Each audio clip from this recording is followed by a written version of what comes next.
বাড়ি বানাতে করে কাটমানি দেয়, সেটা বলেনি মৌসুমে, আমরা জানি। বিভিন্ন গ্রামে রাস্তার এত অভাব, এই এমপি লোকাল এরিয়া ডেভেলপমেন্ট প্রোগ্রামের টাকায় ক্রমাগত শুধু রাস্তা বানানোর প্রস্তাব আসে, যার উপরে চাল দিয়ে সাপ দৌড়দৌড়ি করে ইঁদুর ধরবে বলে। মাঝে মাঝে ইঁদুর যখন লাফিয়ে পালিয়ে যায়, সাপটা ঝুলে পড়ে সাপের মাথার উপর। উন্নয়নের বাকতাল্লা করা, যার রাস্তার ফর্ম হচ্ছে বাতেলা করা, এটা পরম ধর্ম। পাওয়া যায় না, জলের প্রস্তাব আসে, সাবমার্সিবল পাম্প।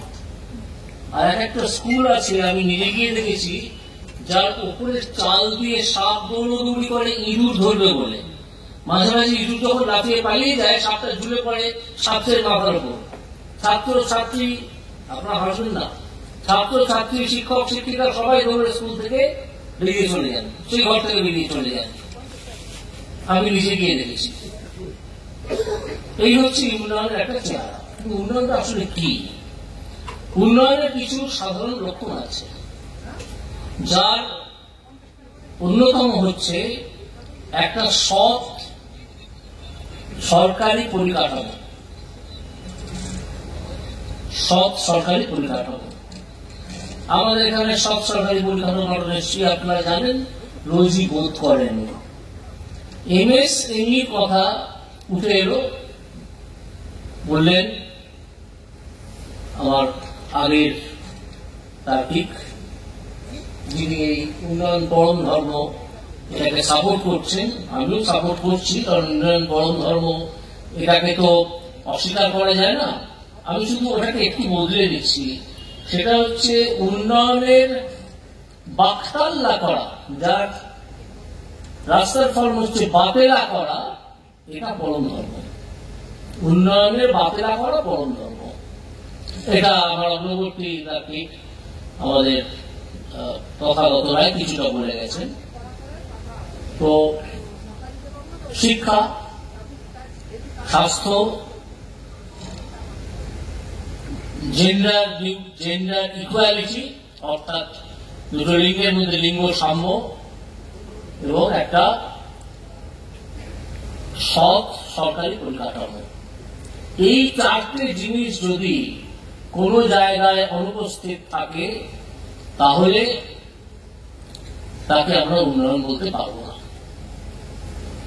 তাই এই যে উন্নয়নের বাতিলা করা পরম ধর্ম, এটা মেনে নেওয়া যায় যে রাজনীতিবিদরা, যেহেতু আমরা রাজনীতিতে ঢুকে পড়েছি, এই উন্নয়নটা আমরা রামকৃষ্ণ মিশন বা ভারত সেবাশ্রম সঙ্গে তৈরি করা উন্নয়নের কথা বলছি না। আমরা রাজনৈতিক দলের কথা, ক্ষমতায় থাকার জন্য, রাজনৈতিক ক্ষমতা ভোগ করার জন্য যে কাণ্ডগুলো আমরা করাই তার কথা বলছি। তাই সেখানে এই জিনিসগুলো সরকারি ক্ষেত্রে কি কি হয় আমরা একটু দেখি। শিক্ষার কথা আপনারা তো জানেন, আপনাদের চেয়ে আমি একটু বেশি জানি। বিচারপতি হিসেবে হাইকোর্টে বসে আমি বিভিন্ন জায়গায় ঘোরার কোন প্রশ্ন আমার ছিল না। আমাকে হাইকোর্টে বসে থাকতে হতো। কিভাবে একের পর এক চাকরি বিক্রি হয়ে গেছে, চাকরির দর বাঁধা ছিল। হাই স্কুলের টিচার 15 লক্ষ টাকা, প্রাথমিক স্কুলের টিচার 12 লক্ষ টাকা, হাই স্কুলের অশিক্ষক কর্মী 10 লক্ষ টাকা, প্রাথমিকের একজন করে অশিক্ষক কর্মী পেত প্রতিটা প্রাথমিক স্কুল 6 লক্ষ টাকা। কিভাবে আসছে জানেন টাকাগুলো? উন্নয়নের কথাই বলছি। এই উন্নয়নটা কিভাবে হতে জানেন? এই চাকরিগুলো তো পেয়ে গেল, চাকরি বিক্রি হলো, কিনলো, পেয়ে গেল। টাকাটা কোথায় আসছে জানেন? অধিকাংশ চাকরি প্রার্থীর শ্বশুর বাড়ি থেকে এই টাকাটা পণ হিসেবে দেওয়া হতো। সেটা দিয়ে সে চাকরিটা কিনতো এবং চাকরি করতো, তারপর দুজনে মিলে সুখে শান্তিতে ঘর সংসার করত। এখন হয়তো 26,000 চাকরি চলে যাবে, কারণ ওরা হয়তো থাকতেও পারে। এই দিয়ে অনেকে ব্যাপক দুশ্চিন্তায় পড়েছেন যে যারা 4 টাকা দিয়ে চাকরি কিনলাম তাদের কি হবে। এই হচ্ছে শিক্ষার অবস্থা। ক্লাসরুম নেই, একটা বড় লম্বা ক্লাসরুমে 3টে ক্লাস হয়। অধিকাংশ প্রাইমারি স্কুলে মহিলাদের জন্য কোনো ওয়াশরুম নেই, আজও নেই, আজও নেই। যারা উন্নয়নের কথা বলছেন, উন্নয়নের কথা কপচাচ্ছেন, তাদের উদ্দেশ্যে বলি, দেখে আসুন।